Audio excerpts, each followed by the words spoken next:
Como é habitual, às quartas-feiras contamos com o comentário semanal de Paulo Bento. Paulo Bento, muito bom dia. Obrigada pela sua presença aqui no Primeira Hora. Fala-se muito em refundação do Estado ultimamente. De que forma é que podemos ligar esta refundação ao tema do empreendedorismo? Bom dia. Antes disso, nós, ao falarmos das funções do Estado, temos que, de alguma forma, tentar distinguir aquilo que é a retórica daquilo que é a prática. E há uma grande diferença entre aquilo que o Estado diz que faz ou que não faz e aquilo que depois na prática faz ou deixa de fazer. Portanto, também em torno desta discussão, a discussão parte de um pressuposto errado, que é quem age em nome do Estado, age em função dos interesses do Estado. E isso pode ser assim ou não. E umas vezes é, outras vezes não é. Depois também toda esta discussão funciona numa lógica, com base numa lógica e numa racionalidade que ela por vezes depois não existe quando se passam as medidas para a prática. Mas é evidente que a refundação do Estado está ligada com o empreendedorismo, porque aquilo que o Estado faz ou que não faz tem impacto em toda a sociedade. E eu deixaria de fora o papel do Estado enquanto empreendedor, ele próprio pode ser empreendedor, e focava mais a atenção no tipo de condições que cria, boas ou más, no sentido de os empreendedores poderem desenvolver a sua atividade. E há vários tópicos que é possível abordar. Um deles é a corrupção e a meritocracia. Os países com índices elevados de corrupção são países que não são amigos do empreendedorismo, porque o empreendedor percebe que as regras do jogo estão viciadas, portanto há algum vício.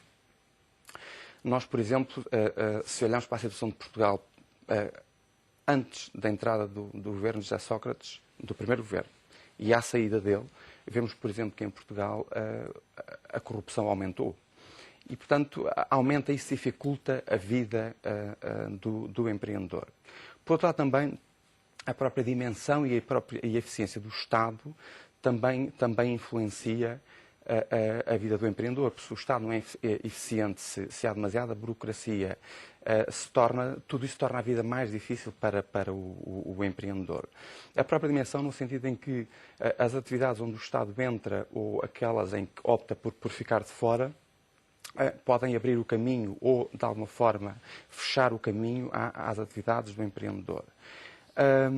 A própria qualidade e estabilidade do sistema legislativo. Isso influencia as empresas em geral, mas também o empreendedor. Esse é outro aspecto importante. E, por último, falámos isso da última vez, a estrutura de financiamento.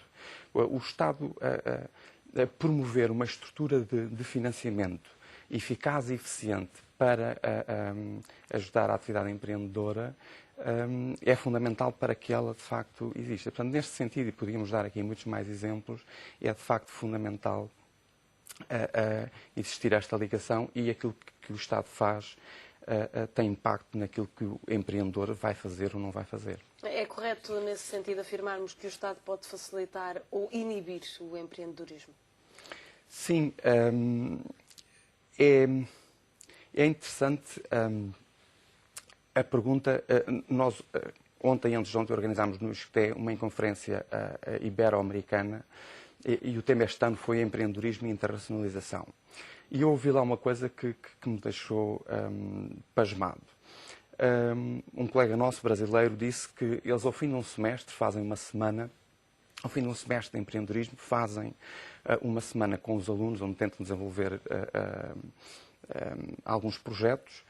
E ele diz, depois de toda aquela excitação no final da semana em torno dos novos projetos, pergunta aos alunos o que é que eles querem fazer a seguir. E a resposta deles é funcionários públicos. Portanto, isto, de alguma forma,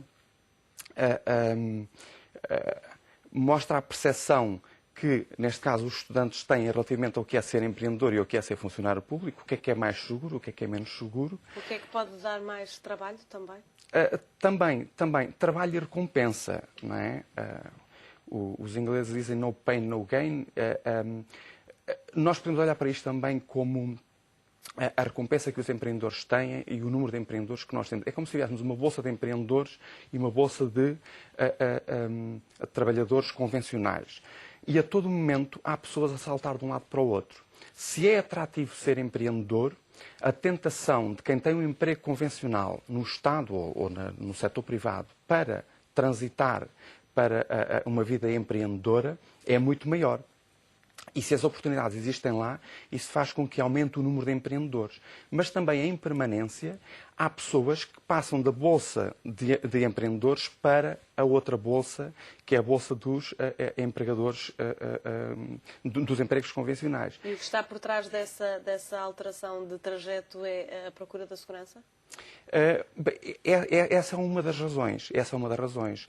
Mas normalmente, quando se regressa, e por vezes regressa só ao trabalho convencional, mas infelizmente hoje regressa só ao desemprego.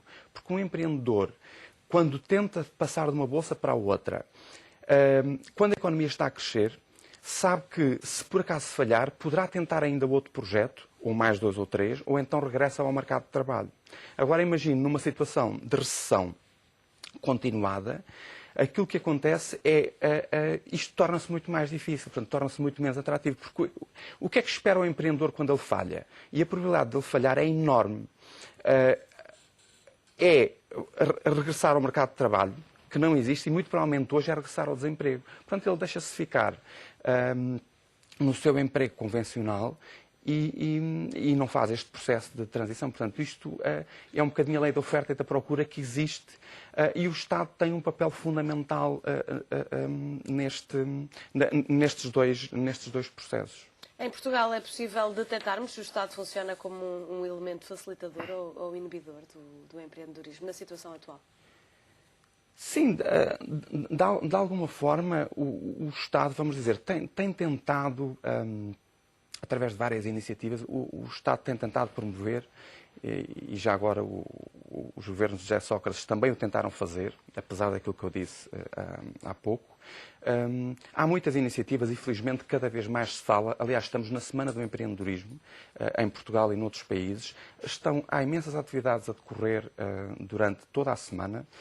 Nós, por exemplo, no ISCTE temos mais uma conferência na sexta-feira em torno deste tema. E o Estado tem tomado muitas iniciativas no sentido de ajudar o empreendedorismo. Mas depois, não combatendo a corrupção, não promovendo a meritocracia, não promovendo a estabilidade da legislação, faz o oposto. E quando nós colocamos na balança aquilo que está a fazer em prol do empreendedorismo, e aquilo que não está a fazer, em alguns casos é por inação, ou é por inabilidade. Do lado oposto, infelizmente, o prato da balança pesa no sentido de as condições serem cada vez mais difíceis para o empreendedor e é um erro, isto está a acontecer agora com alguma frequência, é um erro dar a indicação para o exterior e para o empreendedor que os projetos e as oportunidades hoje existem como existiam há 5 anos atrás. Não é verdade. E, portanto, os projetos só funcionam quando nós temos boas oportunidades e bons projetos. Nós estamos numa situação que, mesmo que tenhamos bons projetos, como não há oportunidades, é muito difícil. O que é preciso, uma última questão, para nos tornarmos um país mais empreendedor? É caminhar no sentido dessas reformas paralelas ao incentivo ao empreendedorismo ou é preciso mais? Sim, eu diria, há várias... Isto prende-se também com questões religiosas, com a nossa história, com a nossa geografia até, mas eu diria que é ao nível da educação. E da educação não necessariamente em termos do empreendedorismo. Mas agora dou um exemplo, na Moldávia começa-se a dar empreendedorismo na 4ª classe. Que é um bocadinho diferente daquilo que nós fazemos cá. Mas, neste sentido, nós temos que, desde muito pequenos, nos bancos da escola, um trabalho que tem sido feito e que existe aqui algum paralelismo é, por exemplo, relativamente às preocupações ambientais. Hoje as preocupações ambientais são transmitidas às crianças desde a escola primária e sempre nos bancos da escola. Tem que se fazer isso também em termos de empreendedorismo. Agora, se aquilo que nós transmitimos aos nossos jovens é que aquilo que é bom é ser funcionário público, é ser dependente do Estado, é a segurança e que o seu progresso a sua vida não depende muito do seu mérito, mas depende em grande medida de outros fatores que ele não controla, bom, aí a pessoa retrai-se e não há nada a fazer. Nós temos que promover, temos que fazer muito, mas até fora do empreendedorismo, é aí que nós temos de trabalhar para que consigamos promover o empreendedorismo a nível nacional. Paulo Bento, muito obrigada pelo seu comentário aqui neste Obrigado, Primeira Hora. é um prazer. Fazemos agora um curto intervalo, voltamos já a seguir.